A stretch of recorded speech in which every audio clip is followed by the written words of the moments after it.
কাকা যেমন কি শুনলাম দাদু ভাইয়ের যাবার কিছুদিন পরেই তুমি কলকাতা চলে এসেছিলে এবং কলকাতায় তোমার শুরুর দিনগুলো খুবই স্ট্রাগলিং ছিল। তুমি থাকার অসুবিধে হতো, খাবার দাবারের অসুবিধে হতো।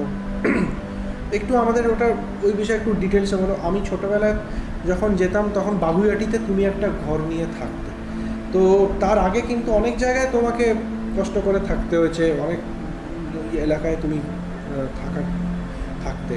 তো আমাকে ওই জার্নিটা একটু বলো, দেওঘর থেকে তুমি কলকাতায় গেলে এবং কলকাতার ইনিশিয়াল দিনগুলো কীরকম কষ্ট করে তোমার চলেছে।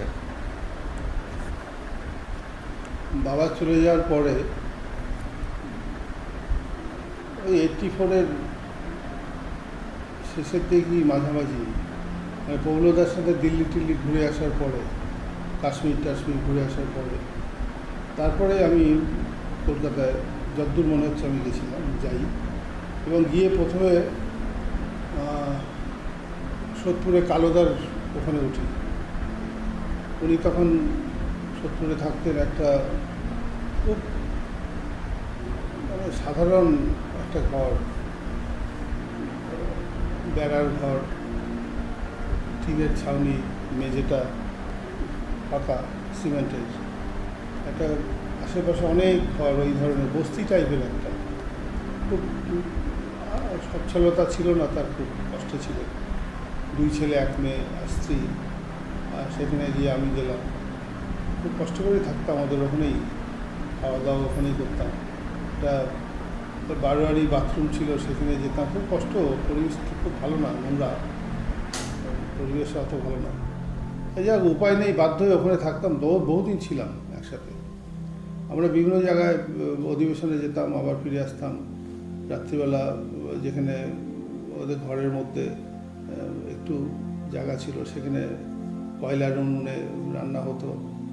রান্না হওয়ার পরে খাওয়া দাওয়ার পর ওই জায়গাটা মোছার পরে ওখানে কিছু একটা বিছিয়ে বসাই টাঙিয়ে একই বিছানায় আমি আর কালোদা আচ্ছা আচ্ছা শুতাম। আচ্ছা, এইভাবে কষ্ট করে, বহু কষ্ট। কোনোদিনও ওই সব পরিবেশে আমরা থাকিনি। সেই তো মানে এমন এমন কাজ করতে হয়েছে যেগুলো জীবনে কেউ আমাদের বংশে কেউ করেছে বলে মনে হয়।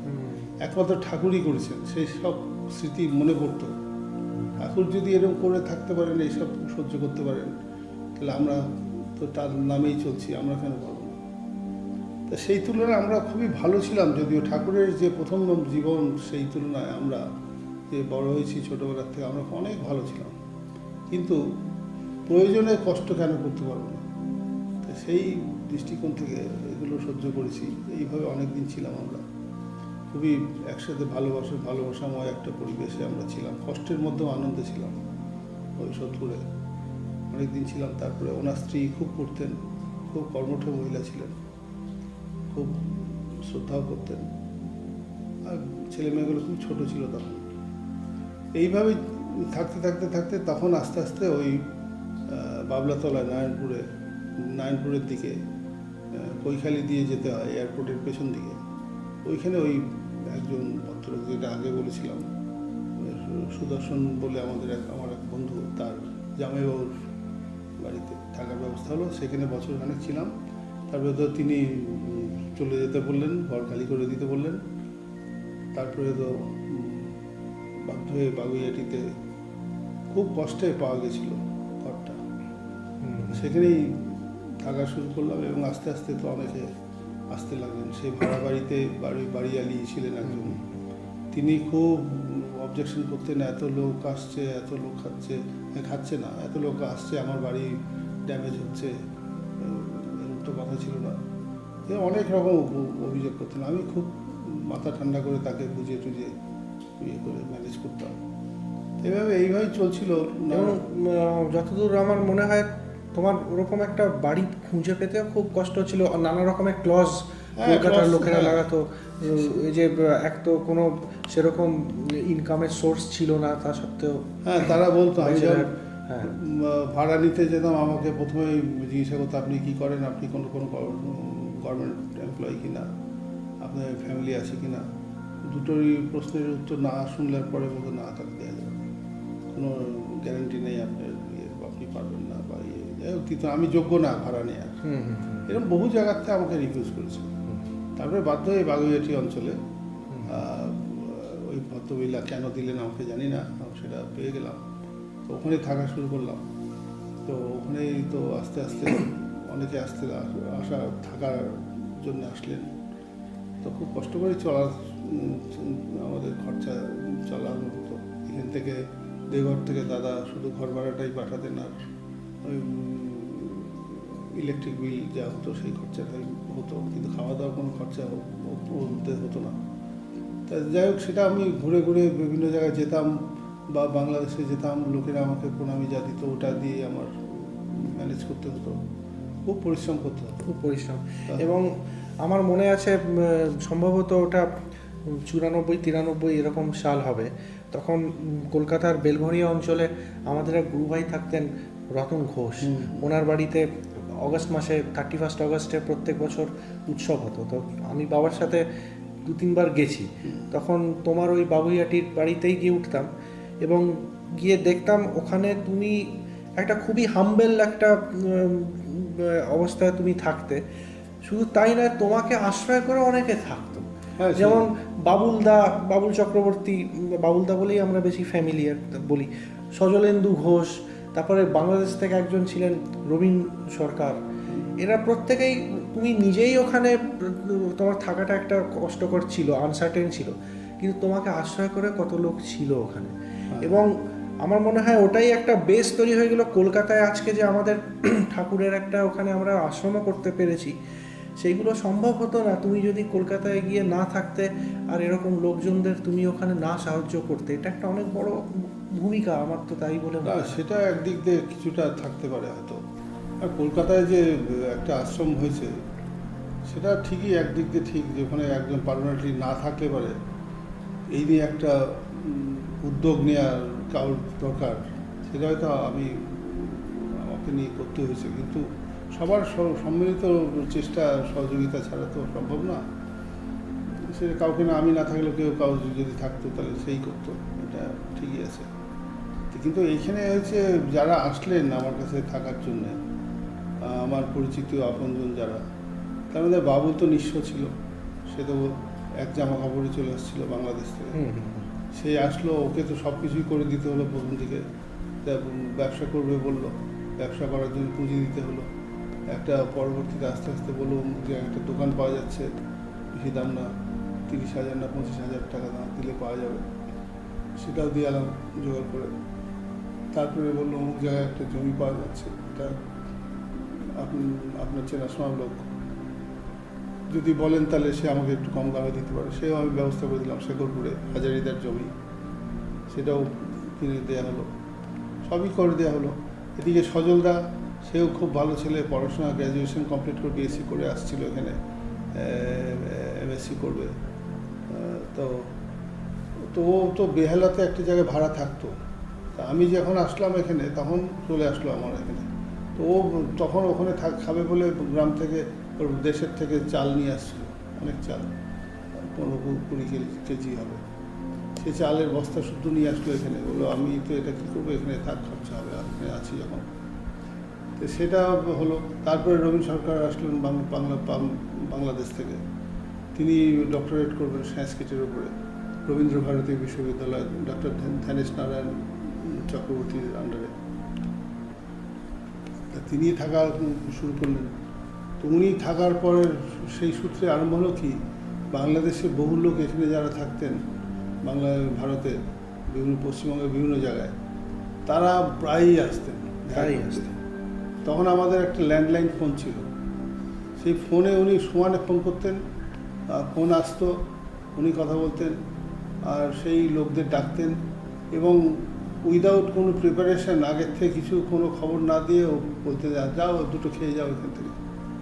মানে আমাদের খুব অপ্রস্তুতিতে পড়ে যেত, একই জায়গায় আছি আমরা 4 জন, এটা তো দেওঘর বা অন্য জায়গা না যে 4 জন আছি, 40 জনের রান্না হচ্ছে, ঠিক নষ্ট হচ্ছে না, লোক এসে যাচ্ছে খেয়ে যাচ্ছে।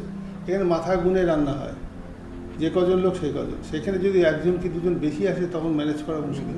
তখন ওই তার মধ্যে থেকে আগের থেকে বলেনি, আগের থেকে বললে একটু বেশি রান্না করা যেত, কিন্তু ওই ঠিক খাওয়ার সময় বললো যাও দুটো খেয়ে নাও, এভাবে তাকে বলছে। সেও চক্ষু লজ্জার খাতিরে বসতো।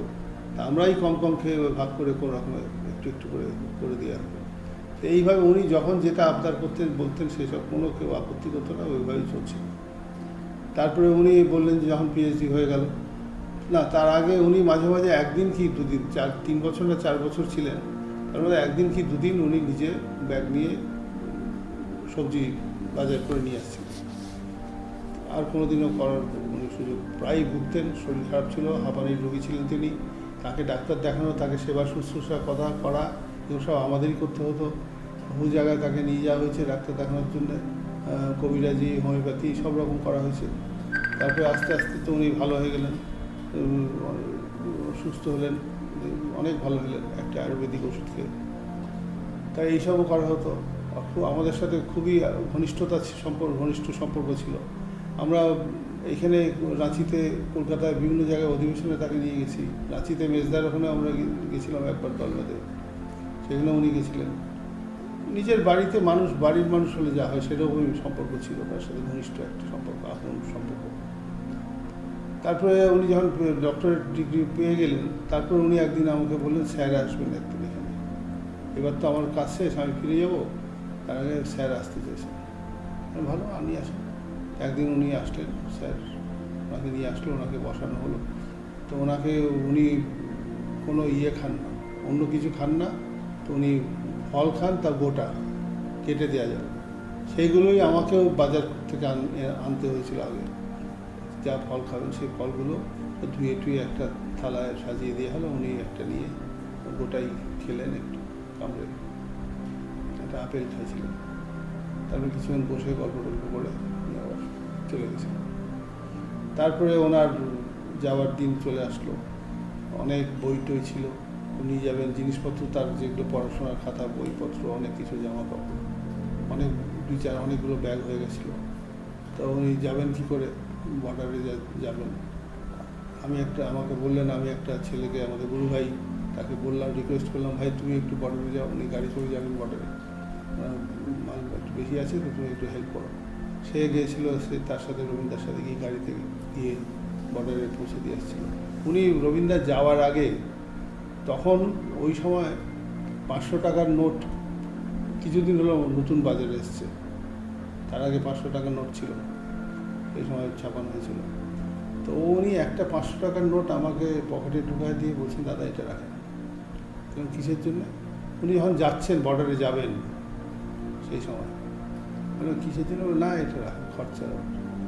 এটা আপনিই রাখেন, আপনি বর্ডারে যাচ্ছেন, আপনার অনেক খরচা আছে, আপনি এটা রাখেন, এখন টাকার দরকার আপনার। আমি আবার ওনার পকেটে ঢুকাই দিলাম। তো যাই হোক, ওইভাবে উনি চলে গেলেন। তারপরে তো ওনাকে কেন্দ্র করে পাবনায় যাতায়াত হলো।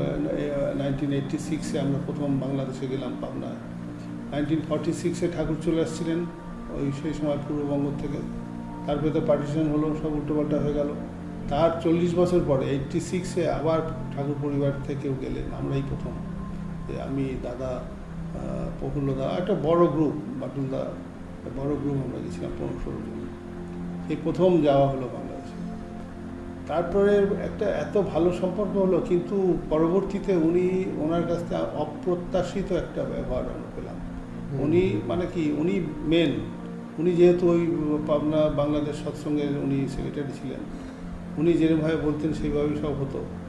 তাই যেভাবে একটা বিচ্ছিরি ব্যবহার করে আমাদেরকে বলা যায়, বিতাড়িতই বলা যায় ভাষাটা, এইভাবেই শুনতে খারাপ লাগলেও বাস্তব, যেটা অনেক বড় ইতিহাস আছে, ওটা পরবর্তীতে কখনো বলা যাবে।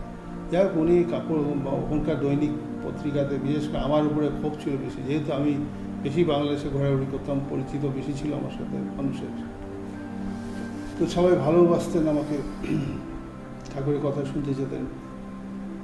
তো ওই জন্য আমার নামে একটা বিজ্ঞাপন দিলেন, আমি নাকি প্রতারক, আমি অনেক লক্ষ কোটি কোটি টাকা এখান থেকে নিয়ে গেছি বাংলাদেশ থেকে, আমার নাকি 3টে পাসপোর্ট, এইসব নিয়ে আমি মানুষের মধ্যে যে একটা সম্প্রীতি নষ্ট করছি, এইসব বিচ্ছিরি মিথ্যা অভিযোগ, এইসব বিজ্ঞাপন দিয়ে দৈনিক পত্রিকাতে বড় বড় করে বিজ্ঞাপন দিয়ে উনি, আমার যতদূর মনে হয় সেটা ছিল 2012 সালের আগস্ট মাসের কোন এক তারিখে ওরা যতটুকু মনে হয়। সেই সব পেপারগুলো আছে আমার কাছে, এখনও রাখা আছে।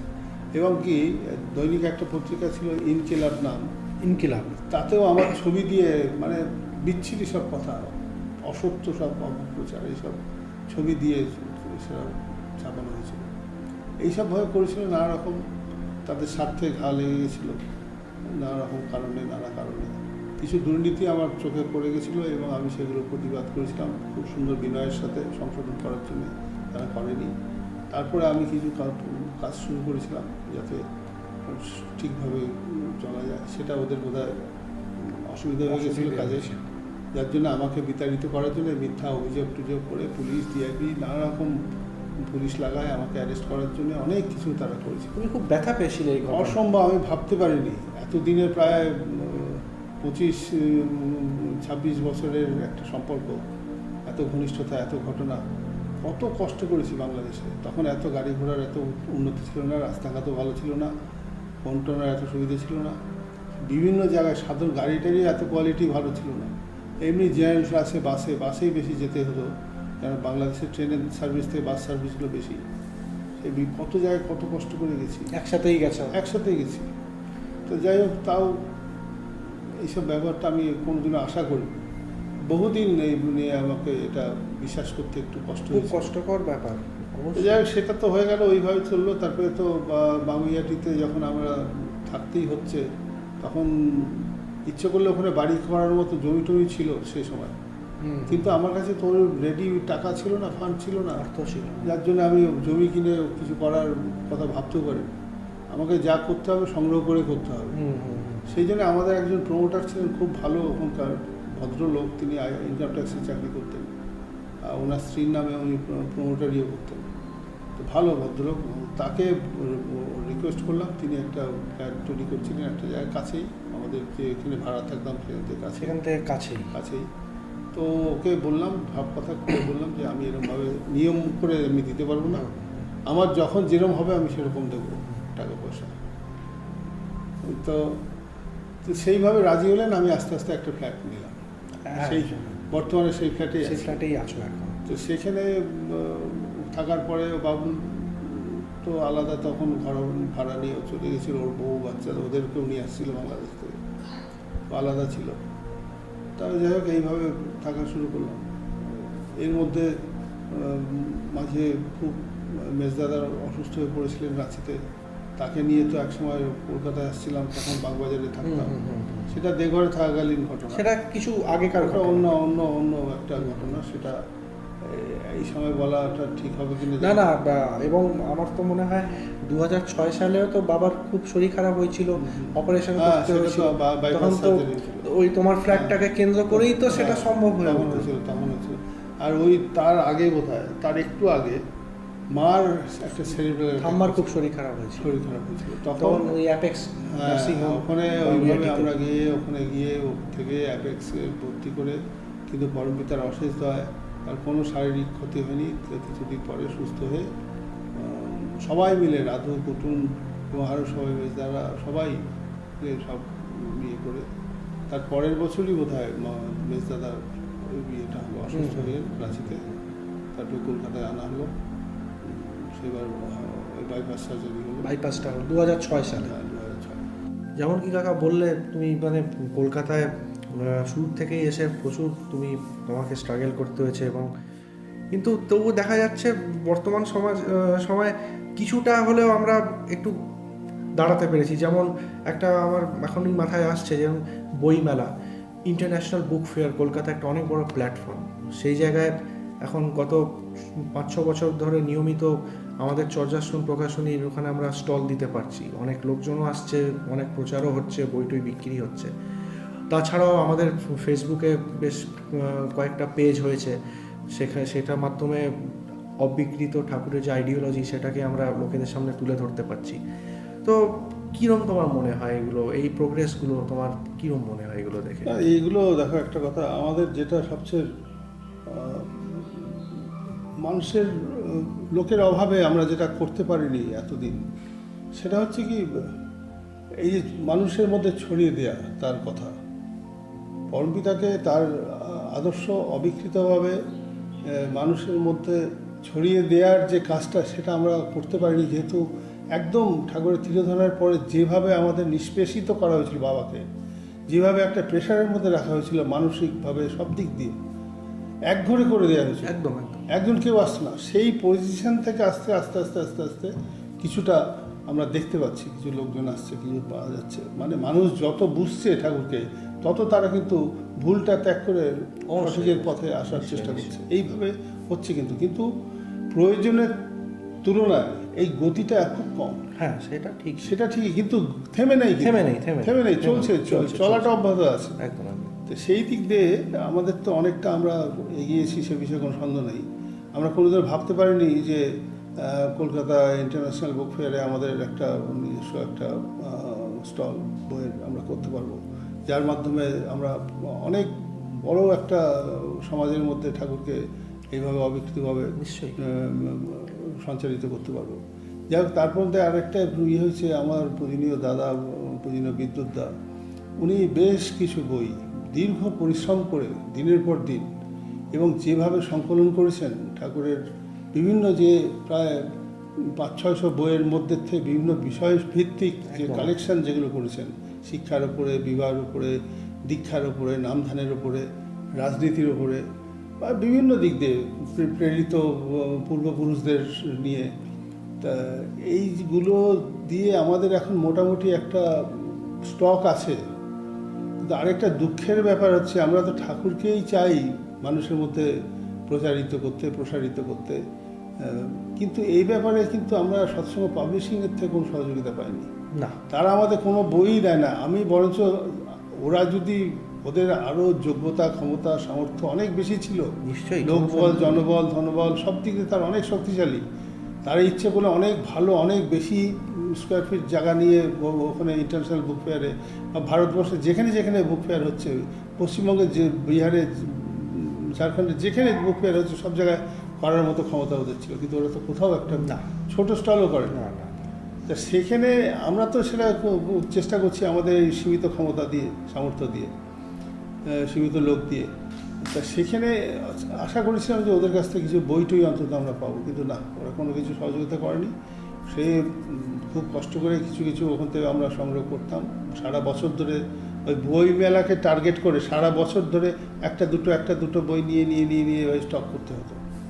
তো যাই হোক, সেইভাবে তো আমরা ওটা করা গেছে। আর সবচেয়ে আরও ব্যাপার আছে, এই বই মেলাটা সফল হতো না এত সুন্দর এবং সুনামের সাথে যে চলছে 5-6 বছর ধরে, এটা একমাত্র চলছে কয়েকজনের জন্য। তার মধ্যে হচ্ছে আসল যে কারিগর, সে পেছনেই থাকে, সে হচ্ছে আমাদের প্রভাত মণ্ডল, নিশ্চয়ই নিশ্চয়ই, আর উত্তম দে। এই উত্তম দে ছেলেটা, এর যা শিল্পী চেতনা এবং শিল্প সম্বন্ধে যা একটা সুন্দর যে বোধ বা ধারণা, অদ্ভুত ছেলে। সে এত সুন্দরভাবে প্রভাত তো উজাড় করে দিছে নিজেকে, ও যা ইনকাম করে সব নিজের জন্য সামান্য রেখে সব ঠাকুরের জন্য ঢেলে দেয়। শেখরপুরে এত সুন্দর একটা আশ্রম করা হয়েছে, এত সুন্দর একটা বিশাল বিল্ডিং সহ একটা স্কুল চলছে, মন্দির হয়েছে এত সুন্দর, সমস্ত কিছু একমাত্র ওর জন্য সেটা সম্ভব। একদম একদম। সেখানে আমরা নিয়মিত যাই, আমরা দেখেছি সেই মন্দিরটাকে সুন্দরভাবে সাজিয়ে তোলার ব্যাপারে উত্তমের যে শিল্পী মনোভাবটাকে কাজে লাগানো হয়েছে। আমাদের বইমেলাতেও তাই, ওই স্টলটাকে সুন্দরভাবে সাজিয়ে ওই উত্তমের এটাই অবদান, এবং ও যে সুন্দরভাবে সাজিয়ে তোলে। আর বইটা আমাদের স্টল যত ভালোভাবেই সাজানো গোজানো থাক, যদি মানুষের সাথে মানে কি বলবো, বিক্রি করা, কথা বলা, যারা আসবে তাদের সাথে, সেটা যদি না হয় তাহলে ওই সাজানো গোজানোর কোনো দাম থাকে না। কিন্তু আর সেটার জন্য দায়ী, মানে আসল দায়ী হচ্ছে বোধায়ন কুট্টু এবং তার গ্রুপ। সেখানে আমাদের কুন্তল, কুণাল, আদিত্য, আমাদের বাবুল চক্রবর্তী, দেবুদা, কনকদা, এরকম আরও অনেকেই আছে, মানে বলে শেষ করা যাবে না। আর মাঝে মাঝে উত্তমও থাকতো সার্বক্ষণিকভাবে, প্রভাত এসে ইয়ে করতো।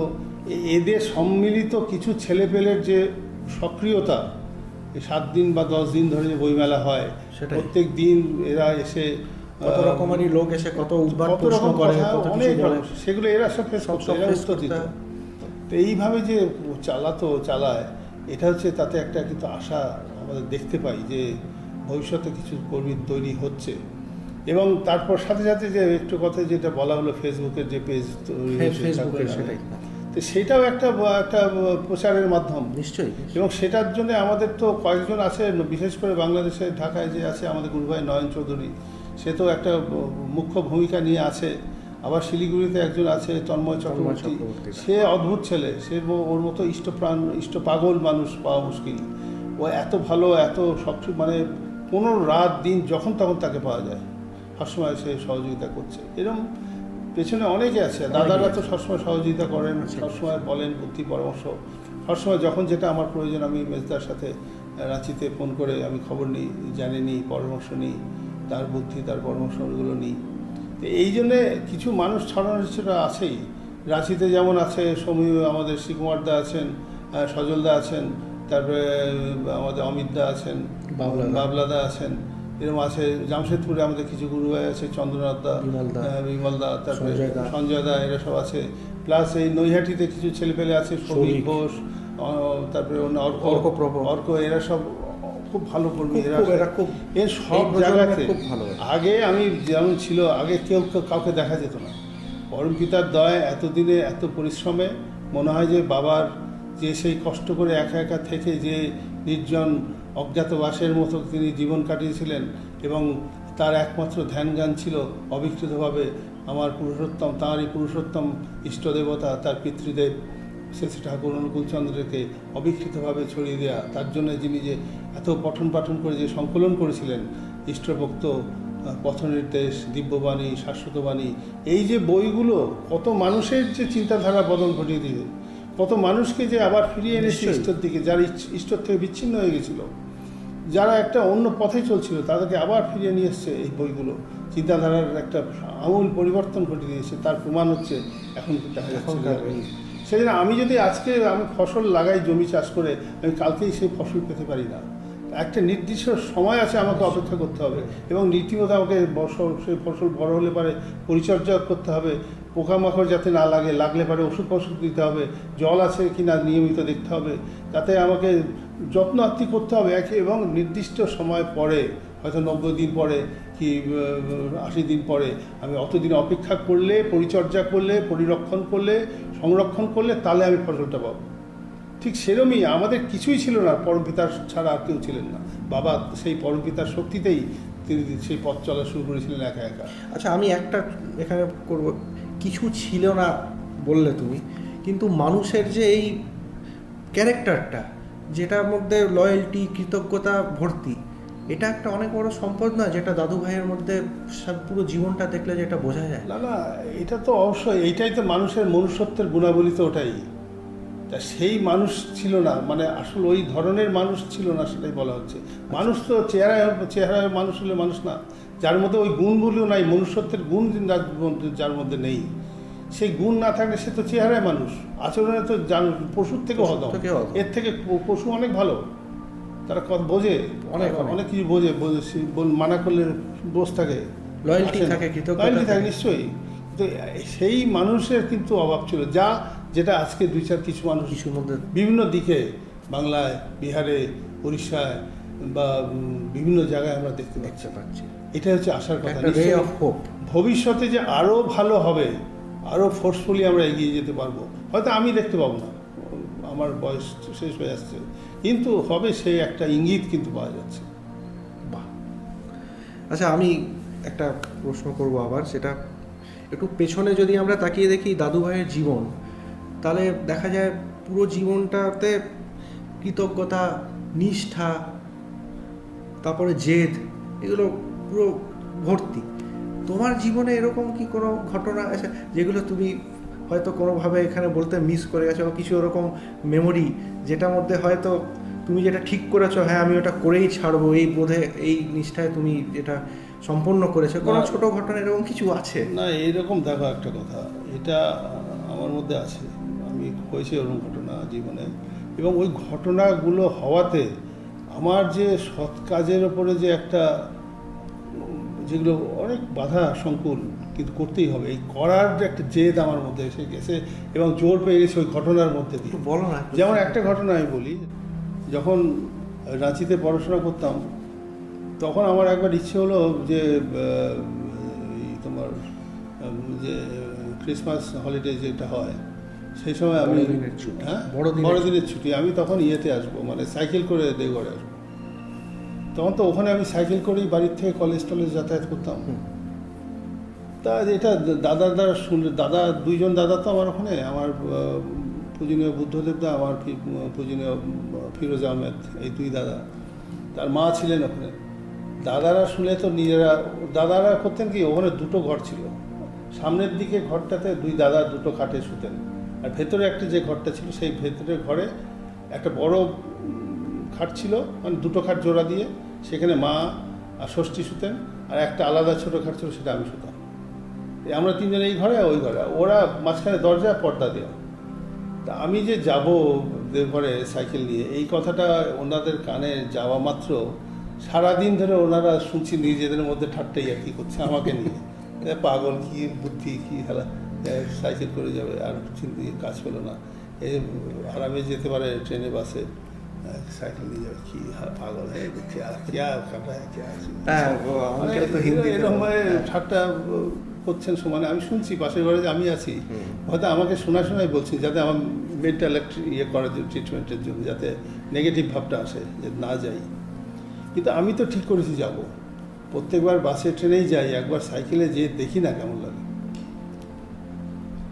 তাই যাই হোক, যেদিন সাইকেলটা রিপেয়ার করালাম, অয়েলিং টয়েলিং করায় সব কিছু করালাম, আমাদের চেনাশোনা একটা ছেলে ছিল সাইকেল সারাতো হাজারীবাগ রোডে, ওখানে পাড়াতেই থাকতো।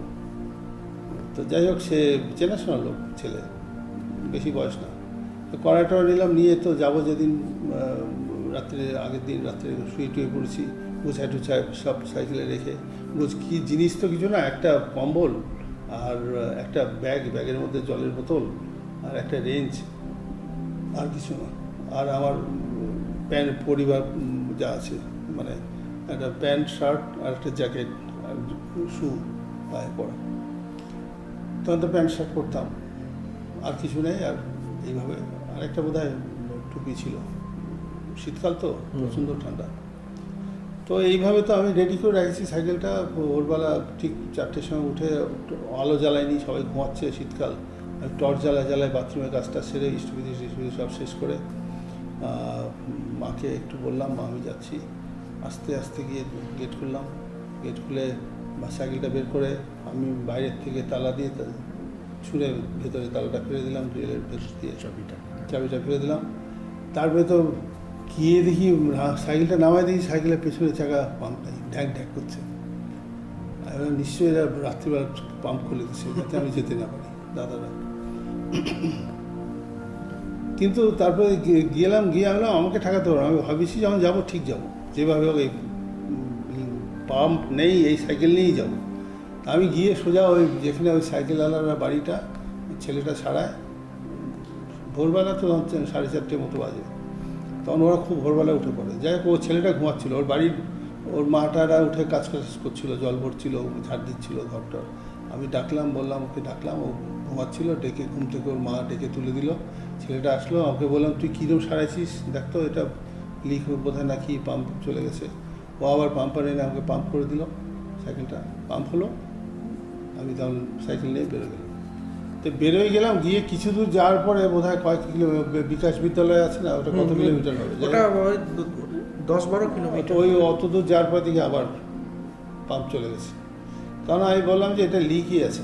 কিন্তু তখন এত সকালে, এত ভোরবেলা, শীতকাল, কোনো গ্রামের মধ্যে দিয়ে রাস্তা তো যাচ্ছে, মানে দুই দিকে কোনো শহর টহরের বাইরে চলে গেছি, কোনো দোকান নেই, কিছু নেই, সব বন্ধ। আমি ওইভাবে প্রায় 2-3 কিলোমিটার মতো হাঁটতে গেলাম সাইকেল নিয়ে, হাঁটতে গেলাম। তারপরে অনেক দূর যাওয়ার পরে একটা গ্রামের মধ্যেই একটা দেখি একটা সাইকেল সারানোর দোকান। তাকে গিয়ে বললাম যে এটা দেখো তো, চেক করো না লিক আছে। সে চেক করে দেখলো ঠিক লিক আছে, 8:30 দিল। তারপর ওখান থেকে আবার আমি গেলাম, গিয়ে রামগড় যে রেলওয়ে ক্রসিং আছে সেইখানে একটা দোকানে বসলাম, বসে একটু চা খেলাম। এবং মা আমাকে ধনেপাতা বাটা, আলু কপির চচ্চড়ি আর 4টে রুটি দিয়েছিলেন রাস্তায় খাওয়ার জন্য। খাওয়ার চেষ্টা করলাম, পারলাম না খেতে, তোমার ধনে পাতা বাটা খুব খুব ভালো, প্রিয় এখনও ভালো জিনিস। লাগে, খুব ভালো লাগে। রাঁচিতে থাকতাম যখন দিদিমণি ছিলেন একজন, কাজ করতেন একটা মহিলা, এত ভালো আমরা দিদিমণি বলতাম, এত ভালো বানাতেন বাঁধাকপির ঘন্ট আর ধনে পাতা বাটা আর পরোটা, ও অদ্ভুত। যাই হোক, তারপরে তো ওখান থেকে একটু চা খেয়ে আবার বেরোয় গেলাম, হাজারিবাগ যেতে হবে। সে এত উঁচু রাস্তা, মানে দুটো পাহাড় পার হয়ে তারপরে হাজারিবাগ শহরে যেতে হবে। হ্যাঁ। তখন রাস্তাগুলো, এই ঘাটিগুলো ওরম ছিল, কেটে এখন বুকার মতো রাস্তা হয়নি। চুটুপালুর যে চুটুপালু ঘাটি খুব ঘাটটা খুব ওটা ডেঞ্জারাস। ডেঞ্জারাস ছিল।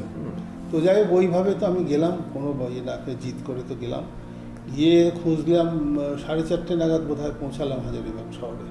গিয়ে জিজ্ঞাসা করলাম যে এখানে কোথাও ধর্মশালা হোটেলরা আছে, কোথায় থাকবো, কোথায় রাত্রিরে থাকতে হবে, তো সন্ধে হয়ে আসছে, শীতকালে তো তাড়াতাড়ি সন্ধে হয়। তাড়াতাড়ি হয়ে যায়। একজন বললো ওই সিনেমা হলের ওখানে একটা ধর্মশালা আছে। তা আমি গেলাম খুঁজতে খুঁজতে, ওখানে গিয়ে ধর্মশালায় গেলাম, গিয়ে তো বললাম যে থাকার জায়গা, বললো হ্যাঁ আছে। বললো ওইখানে থাকতে পারেন, এমনি কোনো পয়সা লাগবে না, ওখানে থাকতে পারেন। গিয়ে দেখি যে নিচটার একটা বড় হল, সেখানে ওই খড় বেছানো আছে, ওখানে কয়েকজন শুয়ে আছে, ডরমিটারি আর কি। বললাম আলাদা কোনো ঘর নেই? বললো হ্যাঁ আছে, তার জন্য 1 টাকা লাগবে, আর আপনার নাম টাম সব রেজিস্টারে লিখতে হবে, নাম ঠিকানা লেখো। তো লিখে টিকে দিল, আমি 1 টাকা দিলাম, সই করতে বললো, সই করলাম। তার উপরে দোতলায় সে বিচ্ছিরি একটা জায়গা, এত নোংরা, এত বাজে, সরু সিঁড়ি, ওই সাইকেল তুলে নিয়ে ওইখানে গেলাম দোতলায়, গিয়ে দিয়ে একটা একদম কালো কুচকুচে, মানে ওই ঘরের মধ্যে বোধহয় স্টোভ জ্বালায় রান্নাবান্না করতো নাকি জানি না, কালিতে ভর্তি। আর একটা বোধহয় 15 ওয়াটের বাল্ব জ্বলছে, তার দড়ি দিয়ে টেনে এনে মাঝখানে জ্বলছে, এমন বিচ্ছিরি একটা পরিবেশ। একটা খাটিয়া আছে যার দড়িটা মানে প্রায় মেঝেতে লেগে যাওয়ার মতো, এত ঝোলা খাটিয়া, আর কিছু নাই এই। আর বারান্দা, সামনে বারান্দা একটা ড্রেন আছে, নর্দমা, দরজা ভালো মতো বন্ধ হয় না। যাই হোক, ওই ঘরের মধ্যে সাইকেলটা রাখলাম এক সাইডে, কোনো রকমে, জায়গাও বেশি বড় বড় ছিল না ঘরটা। আমি তো ওইভাবেই থাকলাম, ওখানে থাকলাম। তখন সন্ধে হয়ে আসছে, সামনে সিনেমা হলে গান টান বাজছে, লোকজন, বাজারের মধ্যেই তো জায়গাটা, লোকজনের চেঁচামেচি খুব। আমি একটু সাইকেলটা ওখানে রেখে তালা দিয়ে একটু হাত মুখ ধুয়ে নিচ থেকে বাজারের মধ্যেই একটা জায়গায় গেলাম, দোকানে গিয়ে কিছু খাওয়া যায় নাকি, গিয়ে একটু চা খেলাম। আর কিচ্ছু খেতে ইচ্ছে করছে না, কোনো কিছু না। আর এত গায়ে পায়ে এত ব্যথা, আমি ভাবলাম যে ভাই কোন রকমের রাত্রিটা এখানে কাটাই, রাত্রি হয়ে গেছে। কালকে সকালবেলায় হাজারিবাগের থেকে রাঁচি যে বাস যায়, সেই বাসের চলে সাইকেলটা নিয়ে আমি রাঁচি চলে যাবো বাসে করে, আর দেওঘরে যাওয়ার দরকার নেই, এইভাবে পাওয়া সম্ভব। আর দেওঘরের তো এখন বহু দূর, মাত্র হাজারিবাগ আসছি, 40 কিলোমিটার মতো, 90 কিলোমিটার। 90 কিলোমিটার। যাই হোক, এই তো মাত্র এই অবধি আসছি, এখন তো দেওঘর সম্ভব না, রাঁচি চলে যাই, আর দরকার নেই। এই মানে এমন অবস্থা মনের। তারপরে তো এইভাবে তো এসে ওই তো তখন কটা বাজে, 7টা 7:30 বাজে সন্ধ্যেবেলা। আমি ওই ঘরে এসে আবার ওই প্যান্ট শার্ট, ওই জুতোটা খুলে জাস্ট প্যান্ট, ওই জ্যাকেট ফ্যাকেট গায়ে দিয়ে, কম্বল ছিল ওই কম্বলটা গায়ে দিয়ে আমি শুয়ে পড়লাম খাটিয়ার মধ্যে। কিছু খেলে না? কিচ্ছু না, ওই চাই আর কিছু না, জল আর কিছু না। আমার বোতলে জল ছিল। আর আমি একটা রাস্তায় যাওয়ার সময় একটা ঠিক করে গেছিলাম, রাঁচির থেকে কয়েকটা দাঁতন নিয়ে গেছিলাম, ব্রাশ করা, পেস্ট করা, কোথায় থাকবো, কী করবো, অত জল পাবো কোথায়, অত সুযোগ পাবো কোথায়, ওই যে দাঁতন নিয়ে গেছিলাম যাতে জল কম খরচে মুখ ধোয়া যায়। যে সে দাঁতনগুলো ছিল আমার ব্যাগের মধ্যে। তা আমি ভাবলাম যে আগে ঘুমাই, তো পাচ্ছি না, এত শরীর খারাপ লাগছে, ব্যথা। তা ওই 7:30 8টাও না, তারও আগে বোধহয় শুয়ে পড়ে একদম গভীর ঘুম, সাংঘাতিক ঘুম হলো, এবং সলিড ঘুম হলো, কিচ্ছু আমি জানি না। একদম যখন ঘুম ভাঙলো, তখন ঘড়িতে দেখি, তখন তো মোবাইল ছিল না, ঘড়িতে দেখলাম যে 3:30 বাজে। আমার যাক, ভালো হয়েছে, আর খুব ভালো লাগছে, কোনো ব্যথাটা নেই, ফ্রেশ লাগছে খুব। আমি উঠলাম, উঠে পড়লাম, উঠে দাঁতন ব্যাগ থেকে বের করে দাঁতন করে আমার বোতলে যে জল ছিল, খাওয়ার জল, সেই 1 বোতল জল দিয়ে ওই বারান্দায় যে ড্রেন ছিল ওইখানে দাঁড়িয়ে ওখানে বসে মুখ দিলাম। মুখটুক ধুয়ে ঘরে এসে ওই খাটিয়ায় বসে স্থিতি করলাম, করে খুব জোরে জোরে চেঁচায় আর প্রাণের আবেগ দিয়ে প্রার্থনা করলাম। এবং প্রার্থনা করার পর কী জানি একটা মন্ত্রের মতো আমার মধ্যে একটা শক্তি এসে গেল, মনে আমার একটা ফোর্স এসে গেল, যে আমি ভাবিছি যখন তখন যাবোই, জিদ এসে গেল যে ফিরে যাওয়া যাবে না, আমাকে যেতেই হবে। আমি সাথে সাথে যখন একটু সকাল হলো, 5টা বাজে, 5টা 5:15 এরকম হবে, আমি ওখান থেকে বেরোয় গেলাম, ধর্মশালা থেকে বেরোলাম, সাইকেলটা নিচে নেমে নামায় রওনা দিয়ে দিলাম। আমরা গিয়ে অনেকটা দূর যাওয়ার পরে রাস্তার ধারে একটা দোকানে সবে কয়লা দিয়ে আগুন দিছে, সেইখানে বসলাম কিছুক্ষণ। তো ওরা চা বানায় দিল, সবে আমি বোধহয় প্রথম চা খেলাম। সে চাটা খেয়ে রওনা দিচ্ছি, একদম তোমার ইয়ের দিকে যাচ্ছি আমি তখন, বিষ্ণুগড় জিটি রোডের দিকে। ওই জায়গাটা হচ্ছে হয় গেলে দেওঘরের মানে দেওঘর রাঁচির আর্ধেক হয় বিষ্ণুগড়টা, সেই দিকে যাচ্ছি। অনেক মানে তখন কটা বাজে, 2:30 কি 3টের সময় আমি বিষ্ণুগড়ে পৌঁছালাম। তখন দেখছি আবার আমার মধ্যে হয়ে গেছে, শরীরে এত ব্যথা, আর পাচ্ছি না, কিছুতেই পাচ্ছি, সাইকেল চালাতেই পারছি না। আর তখন শীতকালের রোদ্দুরটাও মনে হচ্ছে ভীষণ গরম, এত খারাপ লাগছে। ওটা জঙ্গলের মধ্যে দিয়ে যেতে হয়। ওখানে গিয়ে দেখলাম যে একটা কাউন্টার আছে বাসের, ওখানে লোকজনও কিছু আছে, টিকিট ফিকিট বিক্রি হচ্ছে।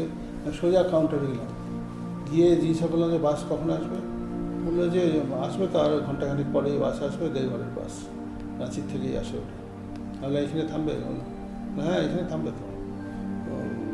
আমি বললাম, তো আমি ভাবলাম মনে মনে, তাহলে এখানে বাস আসবে যখন, এই বাসে করে আমি সাইকেলটা বাসের মাথায় দিয়ে নিয়ে একদম দেওঘরে যাব, দেওঘর বাস স্ট্যান্ডে আমি নামবো, এবার বাস স্ট্যান্ড থেকে সাইকেল করে বাড়িতে এসে বলবো যে সাইকেল করে রাঁচির থেকে আসলাম। তাহলে একটা কেউ বুঝতে পারবে, আমার একটা কাজও হয়ে যাবে। তাই আমি বললাম ঠিক আছে, আগে জিজ্ঞেস কত ভাড়া, বলে ওখান থেকে ওই জায়গার থেকে দেওঘরের ভাড়া 10 টাকা। তাহলে সাইকেলের, বলে সাইকেলের মানুষের যা ভাড়া সাইকেলের তাই ভাড়া। ঠিক আছে, আমি গিয়ে আবার একটু পিছিয়ে আসলাম, এসে ওই যে একটা জঙ্গলের মধ্যে একটু ছায়া জায়গা, ওখানে বসলাম, বসে একটু জল টল খেয়ে বসে আছি, অপেক্ষা করছি 1 ঘন্টা জন্য কখন আসবে বাস। কিছুক্ষণ পরে আমার মনের মধ্যে একটা আবার ওই নেগেটিভ পজিটিভ যে ভাবটা আবার আসলো, শয়তান আর মানে সাধু যে ভাবটা আসলো, যে আমি নয় সবাইকে মিথ্যা কথা বলে ফাঁকি দেবো যে আমি দেওঘর অবধি বাসে গেলাম, বাস স্ট্যান্ডে নামলাম, আর ওখান থেকে সাইকেল করে বাড়ি গিয়ে সবাইকে বলবো রাঁচির থেকে আসলাম। আর এটা নয় ওরা বিশ্বাস করবে, তা আমি তো জানবো আমি ঠগাইছি, মিথ্যা কথা বলেছি। এটা তো আমি আমার কাছে তো পাপী থেকে যাব, মিথ্যাবাদী থেকে যাব, এটা তো করা ঠিক হবে না। এরকম হতে হতে আমার মধ্যে আবার ওই একটা জিদ এসে গেল, আমি যাবোই, যেতেই হবে, ঠিক করেছি যখন আমাকে ঠিকভাবে যেতে হবে, কোনো ভেজাল রাখা যাবে না। আমি সাথে সাথে মনে হওয়ার সাথে সাথে আমি আবার সাইকেল উঠে, মানে এত স্পিডে সাইকেল চালায় ওই জায়গাটা পার হয়ে গেলাম যে ওই জায়গাটা বিপজ্জনক। এখানে থাকলে আমার মধ্যে আবার ওই ভাবটা আসে, যদি বাস এসে যায় যদি, আর আমি যদি বাসে উঠতে ইচ্ছে করে যায়, সেই জন্য আমি তাড়াতাড়ি ওই জায়গাটা ক্রস করে চলে গিয়ে জিটি রোড ক্রস করে সোজা চলে গেলাম। মানে ওইখান থেকে বিষ্ণুগড়তে জিটি রোড ক্রস করে ডান দিক দিয়ে ডুমরি দিয়েও দেওঘরে যাওয়া যায়, গিরিডি হয়ে। আমি ওইটা গেলাম না, আমি সোজা গেলাম, সোজা গিয়ে যেটা হচ্ছে Hazaribagh road station, Rajdhanwar, Hazaribagh road station cross করে রাজধানওয়ার যেতে হবে। তারপরে সেখান থেকে আমি সেখানে সোজা ওই রাস্তায় গেলাম, গিয়ে রাজধানওয়ারে আমি গিয়ে, না আমি তার আগে হাজারিবাগ রোড স্টেশনে আমার সাইকেলটা একটু পাম্প কম ছিল। আমি ওকে একটা জায়গায় সাইকেল ওকে গিয়ে বললাম একটু ভাই সাইকেলের পাম্প দিয়ে দাও তো। সে আমাকে দেখে থেকে বললো আপনি কোথার থেকে আসছেন? আমি বললাম রাঁচির থেকে আসছি। কোথায় যাবেন? দেওঘরে যাবো। আপনি বাঙালি? হিন্দিতে কথা হচ্ছে। বললাম হ্যাঁ, কেন? ওই জন্যই, আপনি বাঙালি তাই, আমি শালা বিহারি, এখানে থাকি, এইখান থেকে গিরিডি কত কিলোমিটার মাত্র, একবার গিরিডিতে সাইকেল করে গিয়ে 3 দিন আমি জ্বরে পড়েছিলাম। বাঙালিরাই এইসব অদ্ভুত সব চিন্তা করে, এরকম কাজ করতে পারে, এরকম আমাকে বলেছিল। যাই হোক পাম্প করে দিল, কিছু পয়সা টয়সা নিল না। তারপরে তো চলে গেলাম রাজধানওয়ার। ওখান থেকে রাজধানওয়ারে গিয়েও ঠিক ওরকমই একটা সাইকেলের দোকানে আমি জিজ্ঞাসা করার জন্য থামলাম যে আমি এখানে আসছি, যাব তো ইয়েতে দেওঘরে যাব, এখানে রাত্রিটা থাকতে হবে, কোথায় থাকা যায়? সেও আমাকে খুব প্রশংসা করলো। আমার সাইকেলের একটা সিট কভার নতুন কিনে দিল, লাগাই দিল, সাইকেলের হ্যান্ডেলে একটা গ্রিপ যে প্লাস্টিকের হয় সেটাও একটা সুন্দর লাগিয়ে দিল, পয়সা নিল না, সব শুনে টুনে, অদ্ভুত। আমি দিতে চাইলাম তাও নিল না। তা আবার বলে দিল এইখানে একটা ইরিগেশন ডিপার্টমেন্টের ডাকবাংলো আছে, ওই মাঠের মতো ওই দিক দিয়ে যান, ওইখানে মনে হয় পাবেন, খালি আছে। আর যদি একটা দারোয়ান মতো আছে দেখাশোনা করে, ওকে কিছু দিলে, টাকা দিলে ও ব্যবস্থা করতে পারে ওইখানে। আমাকে বুদ্ধিটা বলে দিল, আমি চলে গেলাম ঠিক ওই জায়গায় গিয়ে, ঠিক দেখি তাই একটা ওরকম দারোয়ান আছে। সে বললো যে 2 জন বাবু তো আছেন পাশের ঘরে, এই ঘরটা খালি আছে, এখানে আপনি থাকতে পারেন, কিন্তু 5 টাকা দিতে হবে আমাকে। আমি ঠিক আছে, তুমি 5 টাকা পাবে। তো সেখানে গেলাম, থাকলাম, ওই সন্ধ্যে নাগাদ পৌঁছাইছিলাম। তারপর ওখানে কোনো বাথরুম টাথরুম নাই, বাইরে একটা বড় কুয়ো আছে, কুয়োর সাথে দড়ি বালতি বাঁধা, তখন ওইখানে গিয়ে হাত মুখ ধুতে হবে। মানে আলাদা কোনো বাথরুম ওখানে দেখিনি আমি, কোথায় বাইরে আছে নাকি জানি না। আমার তো বাথরুমের প্রয়োজন ছিল না, কেন কিছুই খাচ্ছিলাম না আমি, একটু জল ছাড়া। তাই যাই হোক, তারপরে তো ওখানে থাকে গেলাম, রাত্রিটা থাকলাম, খুব ঘুমালাম। বিছানা মশারি সব ছিলই, তো কার বিছানা কার মশারি অত দেখার আমার তখন সময় ছিল না, শরীরের অবস্থাও ছিল না। ওইখানেই শুয়ে পড়লাম জামা প্যান্ট পরেই।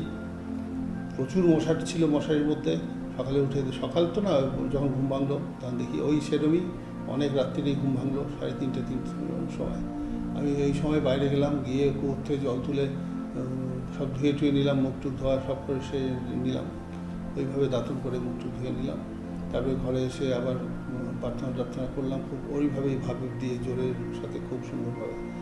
তো ওখান থেকে তো আমি রাজধানোয়ার ওই ইরিগেশনের যে ডাকবাংলো, সেখান থেকে বেরোলাম সকাল মানে ভোর, তখনও পরিষ্কার হয়নি, হচ্ছে এরকম। সে বেরোয় আবার ওইভাবে সাইকেল চালিয়ে এক নাগারে, কোথাও না থেমে, ঠিক 2:30টার সময় আমি সৎসঙ্গনগর গেটের কাছে আসলাম। এবং তারপরে আস্তে আস্তে আমি বাড়িতে আসলাম, 3টের মধ্যে বাড়িতে আসলাম। এই হচ্ছে ব্যাপার। কিন্তু এই যে আসার মধ্যে কষ্ট হলেও আমার মধ্যে একটা শান্তি ছিল, যে আমি এটা কোনো ভেজাল না দিয়ে নির্ভেজালভাবে সরাসরি সাইকেল নিয়ে আসছি। এই পুরো ঘটনাক্রমে অনেক কিছু শিক্ষণীয়, অনেক আমার একটু বলে দাও। মানে না, আমার এটাই শিক্ষার হয়েছে, যদি মানুষের কোনো কাজ করার ক্ষেত্রে কোনো ইচ্ছে হয় যে এটা করব, সে করাটা যদি এরকম নির্ভেজাল হয়, তা সে সফলতা পাবেই, সে অসফল হবে না।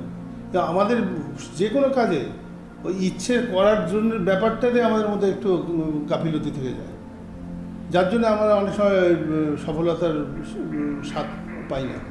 কিন্তু আমি দেখেছি আমার অনেক ব্যাপারে করবো, এই কোনো একটা ভালো কাজ বা ভালো চিন্তা বাস্তবে রূপায়িত করতে হবে, এরা করবই, তা সেটা আমি সফল হয়েছি।